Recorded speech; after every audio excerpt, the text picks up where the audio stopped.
14వ తారీఖున జనసేన పార్టీ ఆవిర్భావ దినోత్సవాన్ని పురస్కరించుకుని మా పార్టీ అధ్యక్షులు పవన్ కళ్యాణ్ గారి ఆదేశాల మేరకు పిఠాపురంలో చిత్రాడలో సభ నిర్వహణ, ఇక్కడ వచ్చిన అతిథులందరికీ కూడా అనేక సౌకర్యాలు, ట్రాఫిక్ ఎక్కడ ఇబ్బంది లేకుండా, అదేవిధంగా జిల్లా ఎస్పీ గారు ఇతర అధికారులతోటి ఈ బందోబస్తు అరేంజ్మెంట్స్ అన్నీ కూడా సమీక్షించాం. కనీ విని ఎరగని రీతిలో అనే మాట కన్నా వర్తమాన రాజకీయాల్లో కొత్త ఆలోచనలతోటి ప్రజలు ఎవరు కూడా అసౌకర్యపడకూడదు. సభకు వచ్చిన వాళ్ళు, అదేవిధంగా సామాన్యులు, హైవే మీద వచ్చి వెళ్ళే వాళ్ళు ఎవరికి కూడా ఇబ్బంది కాకూడదని మా పార్టీ అధ్యక్షులు పవన్ కళ్యాణ్ గారు పదే పదే మాకు చెప్పడం జరిగింది. అందుకు అనుగుణంగా మొట్టమొదటిసారి, బహుశా మీరు గతంలో ఎప్పుడు చూసుండ్రు, సభ నిర్వహణ ఒక ఎత్తు అయితే సభ పూర్తయిన తర్వాత ప్రత్యేకంగా ఈ ప్రాంతంలో ఉన్న పర్యావరణాన్ని దృష్టిలో పెట్టుకుని పవన్ కళ్యాణ్ గారు ఒక మంచి నిర్ణయం తీసుకుని పర్యావరణాన్ని కాపాడుకునే విధంగా, గౌరవించుకునే విధంగా పారిశుద్ధ్యం విషయంలో ఎక్కడ కూడా పొరపాటు చేయకుండా ఒక కమిటీ వేయమన్నారు.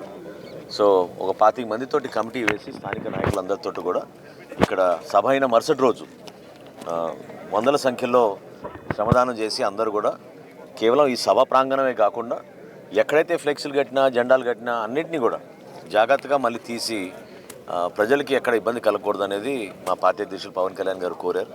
సో ఏర్పాట్ల విషయంలో కానివ్వండి, ఇక్కడ మేము ఒక టైం టేబుల్ ప్రకారంగా అన్ని ప్రాంతాల నుంచి ఎవరైతే వస్తున్నారో వాళ్ళందరూ పాల్గొనే విధంగా వివిధ నియోజకవర్గాల నుంచి, కోనసీమ కానివ్వండి, ఇటు పక్క కాకినాడలో కానివ్వండి, ఇవాళ మేము పాయకరావుపేట వెళ్తున్నాం, ఉత్తరాంధ్ర నుంచి కానివ్వండి, విశాఖపట్నం నుంచి కానివ్వండి, మన మెట్ట ప్రాంతం రాజమండ్రి నుంచి, జగంపేట నుంచి, అన్ని ప్రాంతాల నుంచి, ప్రతిపాడు నుంచి అద్భుతంగా ఆదరణ ఉంది. ప్రజలందరూ కూడా ఎంతో ఆసక్తిగా చూస్తున్నారు. గెలిచినాక మొట్టమొదటిసారి జరుపుకోబోయే సభ ఎల్లప్పుడూ కూడా గుర్తుండే విధంగా పిఠాపురం ప్రజలకి ప్రత్యేకంగా మేము కృతజ్ఞత తెలుపుకోవడానికి మాకు ఒక అవకాశం కల్పించారు పవన్ కళ్యాణ్ గారు. తప్పకుండా స్థానిక ప్రజలందరినీ కూడా గౌరవించుకునే విధంగా ఈ సభ నిర్వహిస్తాం. చూస్తారుగా, మీరే చూస్తారుగా.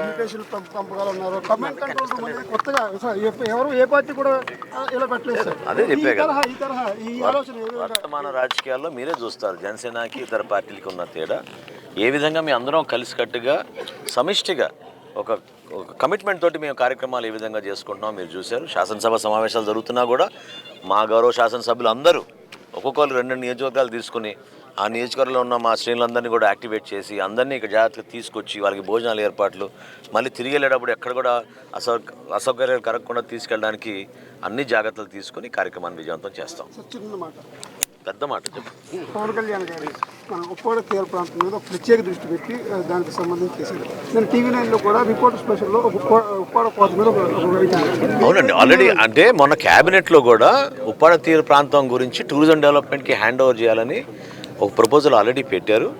ఏదైతే తీర ప్రాంతంలో సముద్రంకి కోత గురవుతుందో అక్కడ ఆ ప్రాంతాన్ని మనం మరింత పటిష్టం చేసే విధంగా, అదేవిధంగా అక్కడ ఉన్న మన పల్లెకారులకి వాళ్ళకి ఇబ్బంది కాకుండా ఉండడానికి కోసం ఆ గ్రామాల్లో కూడా మనం అభివృద్ధి కార్యక్రమాలు చేసుకుంటూ ప్రభుత్వం నుంచి అందించాల్సిన సహాయం ఒక ఎత్తు అయితే కార్పొరేట్ సోషల్ రెస్పాన్సిబిలిటీ కింద కూడా కొంతమంది అక్కడ భాగస్వాములు చేసే విధంగా పవన్ కళ్యాణ్ గారు ఒక కసరత్తు మొదలుపెట్టారు.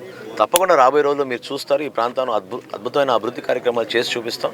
దానికి అనుగుణంగా ప్రజలందరూ కూడా ఇక్కడ ఉపాధి కల్పనలో కానివ్వండి, సంక్షేమంలో కానివ్వండి, ఎక్కడ కూడా పొరపాటు లేకుండా ముందుకు